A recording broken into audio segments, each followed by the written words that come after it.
Coming up, a health update on Triple H after he suffered a cardiac event. It really does look like Kevin Owens is leaving WWE, and Ollie will be reviewing AEW Dynamite. But remember to subscribe to the channel so you don't miss any wrestling news ever. Support WrestleTalk! And we start things off with WWE, who provided a health update on Triple H, aka Paul Levesque, the COO of the company, revealing that he had suffered a cardiac event. The statement said Paul Levesque, aka Triple H, underwent a successful procedure last week at Yale New Haven Hospital following a cardiac event. The episode was caused by a genetic heart issue, and Paul is expected to make a full recovery. Now, Trips had recently been talking up a potential return for one last match so long as it felt worthwhile. So here's wishing Hunter a speedy recovery, and we hope he gets back on form to give us one more WrestleMania moment. Someone for whom WrestleMania moments might be behind them, though, is Kevin Owens, whose WWE deal is set to come to an end much earlier than people were expecting. While this news has been floating around, KO himself has been teasing a move to AEW on his Twitter in a deleted post, and his location, which says almost there, and the Bucks now says there. There's something going on. Now, an update per John Albert of the Living the Gimmick podcast said that the internal belief within WWE is that KO won't be re-signing with the company when his contract expires in January 2020. Finally, a chance for Kevin Owens to pie WWE back. Been pied off, mate. Albert said, in speaking with some WWE sources throughout the day, there is very much an internal belief Owens is gone at the end of his WWE deal. He has dropped multiple hints on social media in the last 24 hours that allude to him being AEW bound. But according to Fightful Select, unlike Adam Cole or Malachi Black, whose contract expirations caught WWE by surprise, the company was fully aware that KO's contract was coming up, and reportedly even renegotiated with KO and a number of other stars in 2019, adjusting their contracts for higher guarantees. There was reportedly a lot of heat surrounding individuals falling asleep at the wheel with the details of NXT contracts like Adam Cole's and Pete Dunne's, and Fightful was told that those were handled accordingly. Which all sounds, it's a bit mafia sounding, isn't it? Canyon, he fell asleep at the wheel. You need to handle him accordingly. Jabron? Jumping the fence now to AEW and peeping through the forbidden door, we're going to talk about Bryan Danielson. Because after debuting at All Out in an epic closing segment, the question now on everyone's lips is, will Danielson get his dream of working in Japan now that he's in AEW? Well, Bryan answered that question in the post-All Out media scrum, saying, we all know we're in a weird situation within the world. I mean, I would love to go wrestle in New Japan. I probably did too many loves there. I would love that. But with COVID being what it is right now, you know what I mean? I can't leave. I can't quarantine for 2 weeks. I can't go to a couple of shows in Japan. I just can't do it. So for right now, I'm going to focus on AEW and then go from there. Now it's time to go over to Ollie for the AEW Dynamite review. Hot tag. Bet he doesn't do the other half of the hot tag, does he? Tag. Thanks for your support on Patreon, the British Bulldog, Philip Boy J. Smith Jr., and He's No Jackass Dano. You can get your own shout-outs and loads of exclusive WrestleTalk content at patreon.com/WrestleTalk. Thanks for the hot tag, Laurie. Now it's time for me to review AEW Dynamite in about 5 minutes. The all-out, full-out episode of Dynamite opened on the latest chapter of Malachi Black kicking every member of the Nightmare family in the face, eventually building to that huge pay-per-view level rematch, Black versus Arn Anderson. Block Anderson. He adapts. He's like the Borg.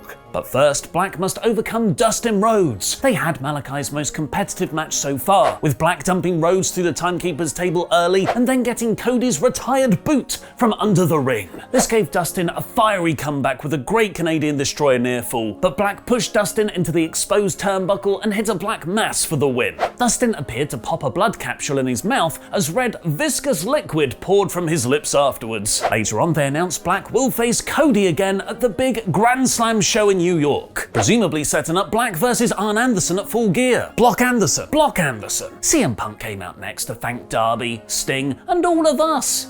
You're welcome, Punk. Saying wrestling again was like riding a violent bicycle to You Still Got It chants. But what next for Punk? He name-dropped Bryan Danielson. He referenced hometown hero Jon Moxley, and what we got was Team Taz, interrupting Scourge of Legend promos everywhere. It's a bit underwhelming, sure, but it's a fine filler feud for Punk. What made it extra weird though was that Taz stood up from commentary, where he was doing a great job filling in for Excalibur, who's getting married right now, to say, "Don't you dare talk about Team Taz." And Punk was like, "I literally never said Team Taz," which he hadn't. So Taz was like, yeah, but I think you did in an interview last week. It was either a miscue on Taz's part or just poorly done. Punk eventually said he'll beat any of them regardless, which will very likely be Powerhouse Hobbs, who beat Dante Martin in a short match immediately afterwards. Santana and Ortiz cut a promo about going for the tag titles, setting up a mouth-watering clash with the Lucha Bros. Dan Lambert cut another fantastic promo with Ethan Page and Scorpio Sky on all the 5'6" skinny guys AEW have just brought in, although I'd like to see this actually result in something soon. And as expected, Matt Hardy wants to cut off Orange Cassidy's hair, setting up a hair versus hair match after their all-out pre-show angle. A very grumpy MJF then came down to the ring to cut one of the most brutal cheap heat promos I've ever seen. Character-wise, he was seriously pissed off after tapping out to Jericho at All Out, arguing that actually he beat him before the match had to be restarted, which is a great motivation and heel justification in his mind at least. And he focused all of that bitterness on Cincinnati and its hometown boy, Bryan Pillman Jr., whose family was at ringside, and MJF used that opportunity to go too far. I mean, I liked it, but damn, he went far. He called Bryan's mum a drug addict and that she should have swallowed rather than give birth to Pillman Jr. Wardlow got between them, and MJF even hit out at him too, telling Wardlow to get out the way, "Don't help me like you did at All Out," brilliantly teasing the eventual Wardlow babyface turn. Griff Garrison ran down to help, but then got punched in the face and the heel stood tall.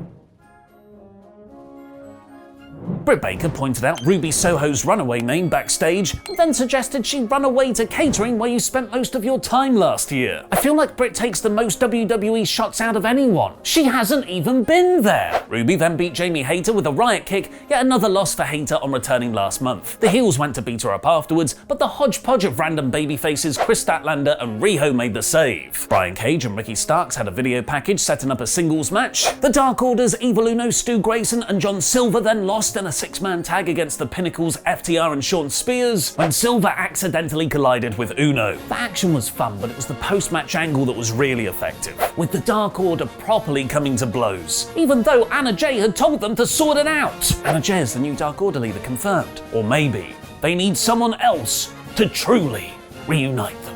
Hangman Page is the other new Dark Order leader confirmed. Tully Blanchard cut a promo on Sting, booking a match of Sean Spears versus Darby Allin. Very naughty boy Max Caster then returned in a backstage segment, setting up a match with Pillman on Rampage. Then out came the Elite, complete with their best friend back from the dead, Adam Cole, baby, who got right in Tony Schiavone's face to warn him, "If you even look at Britt Baker the wrong way, I'll slap your glasses off your face, nerd." When in doubt on how to get the crowd to boo you, rag on Tony. Cole will be making his in-ring debut against the elite jobber Kaz next week. Kenny then started to talk about how much he hates interruptions when Bryan Danielson interrupted him. It is still so weird to see them together in the same ring. Like I photoshopped an image on purpose to get people to click on a video. Bryan accused Kenny of being scared to face him, so Omega took a swing, which Danielson pulled down into the yes lock. The Elite were then chased off by the Christian Jurassic Express. It feels like we're getting Danielson versus Omega at Full Gear. And the main event saw Murder Grandpa versus Mean Dad. Minoru Suzuki versus Jon Moxley. The occasion, the hometown pop for Moxley, the violence, this felt like a really big deal and was so much fun. They told a story of just doing the exact same move as one another to see who's the toughest, like a concussion version of Pig. Unfortunately, it ended up slightly below expectations. Much of the match was in the commercial break. They unforgivably cut the Kaze ni Nare pop from Suzuki's entrance, and Moxley's paradigm shift finisher has now fully become a nowhere near as impactful looking double underhook suplex. What did you think of this week's Dynamite? Let me know in the comments. 81% of you are still just happy that Bryan Danielson is in AEW. This was a packed episode. Maybe a little too packed. One of AEW's main problems can sometimes be they don't let their segments breathe. Their roster is so jammed with talent. I would have much preferred a more focused Fallout show here, with more time given to the main event. But it was still a load of fun. This week's Dynamite is 4 out of 5. Andrade is seemingly upset with AEW. Kevin Owens' WWE contract is expiring sooner than expected. Tempest review of NXT and more.